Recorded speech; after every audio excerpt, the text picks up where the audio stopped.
আজ আমি বানিয়ে ফেললাম আজকে পিঠে। এই পিঠেটা খেতে আমি খুবই ভালোবাসি, এমনকি আমার বাড়ির সবাই খেতে খুব ভালোবাসে। বানানো একটু ঝামেলা আছে, সহজেই ফুলতে চায় না, সেই জন্য একটু বিরক্তবোধও লাগে। কিন্তু এবারে দেখলাম খুব ভালোই হয়েছে পিঠেগুলো আমার। শীতে তো এইরকম পিঠে একটু খেতে ইচ্ছা করবেই, তাই না? আতপ চাল ভিজিয়ে দিয়েছিলাম ঘন্টা 2-3 আগে। তারপরে ভালো করে ধুয়ে জলটাকে ঝারিয়ে ফেলে দিয়ে আমি একটা কাপড়ের ওপরে মেলে দেব, দিয়ে ফ্যানটা চালিয়ে দিয়েছিলাম ঘরে। না, আমি ছিলাম না, বাইরে চলে গিয়েছিলাম। এখন কিন্তু চাল খুব ভালো করে নরম হয়ে গেছে, দেখতেই পাচ্ছ, আমি নখ দিয়ে কেটে দেখিয়ে দিচ্ছি। তারপর যখন চালটা খুব ভালো করে ঝরঝরে হয়ে যাবে, তখনই তুলে নিয়ে চলে আসব আর মিক্সিতে গুঁড়িয়ে নেব। এখন একটা কাপড়ের মধ্যে মেলে দিচ্ছি। শুকনো কাপড়ের মধ্যে মেলতে হবে, তাহলে কিন্তু খুব ভালো করে জলটা টেনে যাবে। আর যদি রোদে রাখা হয় তার থেকে ভালো, যদি কোনো ছাওয়ায় বা যেখানে হাওয়া বাতাস খেলবে এরকম একটা জায়গায় রাখলে তবে কিন্তু খুব ভালো হবে। না হলে চালটা ভালো রোদে দিলেই কি হবে, চালটা শক্ত হয়ে যাবে।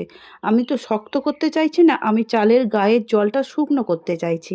সেই জন্য ফ্যানের তলায় দিয়ে খুব ভালো করে, দেখতেই পাচ্ছ ঝরঝরে শুকনো হয়ে গেছে চালটা। এবারে চলো তুলে নিয়ে চলে যাই চালকে, এবারে মিক্সির মধ্যে দিয়ে ভালো করে গুঁড়িয়ে নেব। চাল গুঁড়িয়ে নিয়ে চলে এসেছি, এবারে একটু চেলে নেব।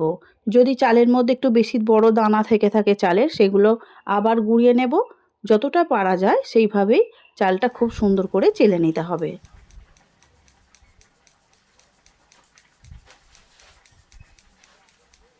চাল চালার সময় দেখতেই পাচ্ছ এরকম ছোট ছোট চালের টুকরো এখনও রয়ে গেছে, এগুলো আবারও ভালো করে বেটে নিতে হবে। এইভাবে মিহি করে বেটে নিলে তাহলে ব্যাটারটা খুব স্মুথ হবে আর পিঠেগুলো খুব ভালো হবে।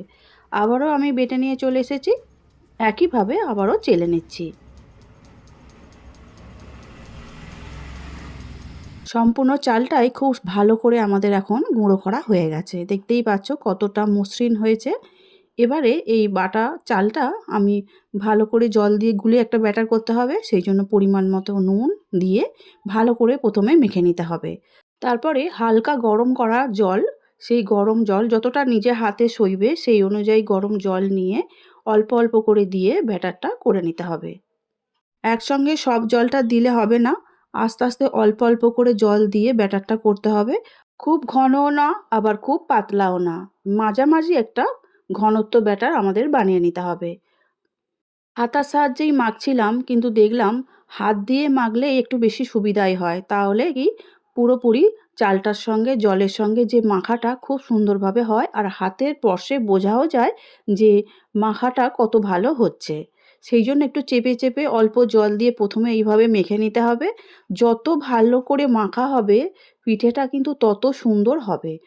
মনে রাখতে হবে যে মাখাটাও কিন্তু খুব ভালো করে ধ্যান দিতে হবে। মানে জল দিয়ে যে গোলার অপেক্ষা লাস্ট স্টেজ পর্যন্ত অনেকক্ষণ ধরে কিন্তু এই কাজটা যদি করা যায় অন্তত ২০ মিনিটের মতো, তাহলে কিন্তু খুব ভালো হয়।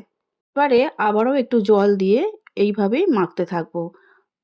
মাখতে মাখতে হাতেই বুঝতে পারা যাবে যে মাখাটা কতটা স্মুথ হয়ে আসছে। যেহেতু চালটা খুব ভালো করে বাটা আছে আমাদের, সেহেতু মাখাটাও খুব ভালো করেই হবে। আর দেখতেই পাচ্ছ খুব সহজে জলের মধ্যে একটা আঠা আঠা ভাব চলে আসছে। এই আঠা আঠা ভাবটা আসাটা কিন্তু খুব দরকার। এই আঠা আঠা ভাবটা থাকলে বেশ ১০ মিনিটের মতো খুব ভালো করে কিন্তু হাত দিয়ে এইভাবে, যেভাবে আমি করছি এইভাবে করে নিতে হবে। তাহলে দেখবে বেশ খুব ভালো ফাটাও হয়ে যাবে। এখন দেখতে পাচ্ছ ঘনত্বটা কোন পর্যায়ে আছে, অনেকটাই বেশি ঘন লাগছে। আরও একটু পাতলা কিন্তু আমাদের করলে ভালো হয়। এখানে আরও ১ চামচ জল দিলে খুব ভালো হবে। তার আগে আমি দিয়ে দেব একটু খাবার সোডা। ওই ১ চামচ খাবার সোডা দিচ্ছি। খাবার সোডাটা দিলে খুব ভালো ফোলে, সেই জন্য এখানে আমি দিচ্ছি। দেওয়ার পরে চামচ দিয়ে আবারও খুব ভালো করে একটু মিশিয়ে নিতে হবে।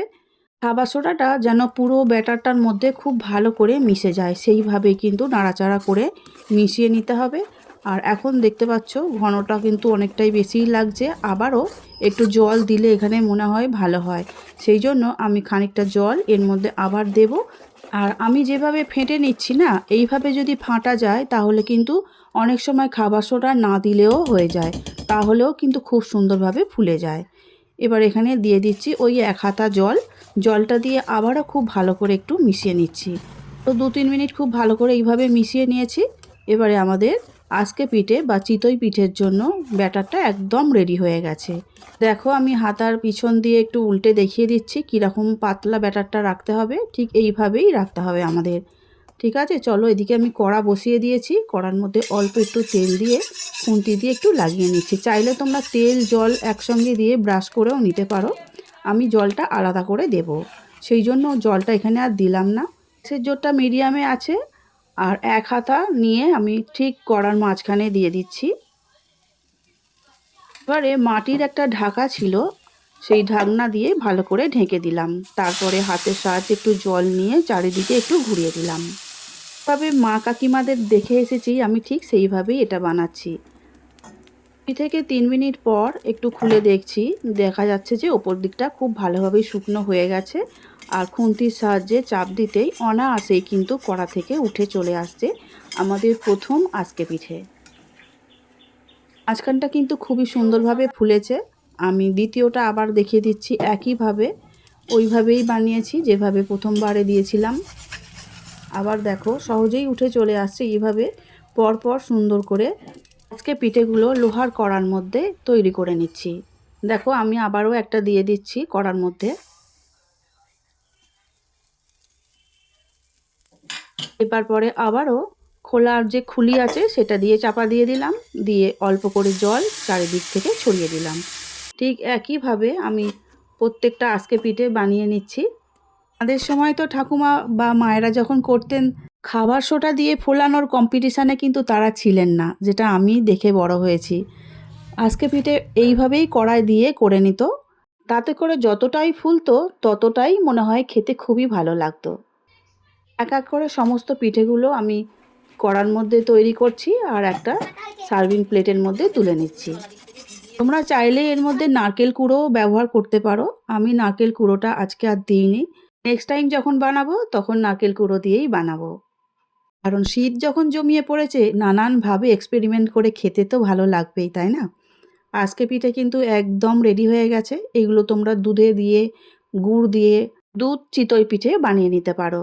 আমি মিনি চিতই পিঠে বানিয়েছিলাম দুধ দিয়ে, ওটাও কিন্তু খেতে খুবই ভালো হয়েছিল।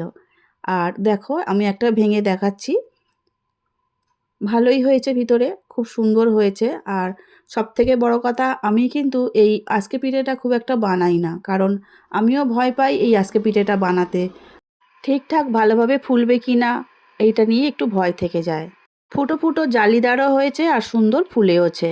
তবে আজকে খুব নরম তুলতুলে হয়েছে আজকে পিঠে। আজকের মতো আসছি, সবাই খুব ভালো থাকবে, সুস্থ থাকবে। আমার ভিডিওটি দেখার জন্য ধন্যবাদ।